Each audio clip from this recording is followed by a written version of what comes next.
As a company, we specialize in, like we said, flowback and well testing.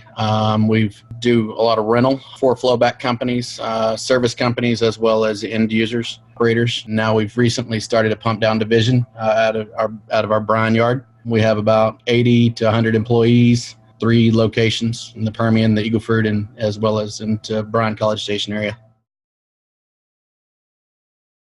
It came about, I was probably like most other people here, just got online and started searching and looking for an alternative to the spreadsheets that I was using, that I worked so hard to build and was holding on tightly to. But I knew there was, for us to grow, we had to do something else. And as a rental company, we would sit down once a month and try to go over our spreadsheets and make sure everything was right, make sure the equipment was where it was at. And me and the operations manager, it just wasn't going to work with the way we were going to get any larger.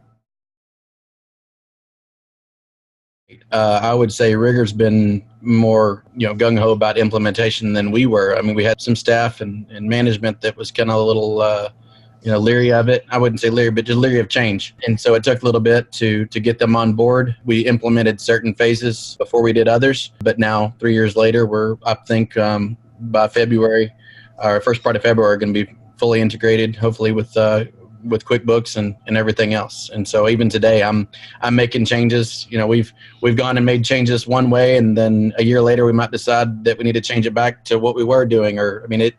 And Rigger's been really on board with helping us make those changes. Usually, if not by the next day, that day they've got it done. If not within a matter of a few minutes. So usually before I can even get back to what I was working on, they've got it changed and waiting for me to check it out.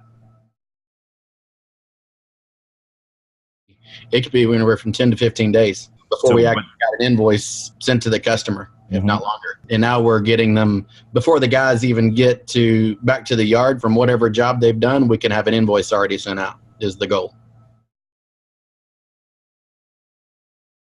That was a huge help on our part. We were using a third-party hour time clock thing, and we got to get away from that, and we were able to do work off of ticket time. And so basically they would, whatever hours that they put on the ticket, that's what that they got paid, and it helped us a lot to manage their hours and their payroll through that. Gosh, I can't think of it. Usually when I think about it, anything that could be better, I ask it of you guys, and y'all make it better right away. So at the moment, I haven't thought of it yet, I guess.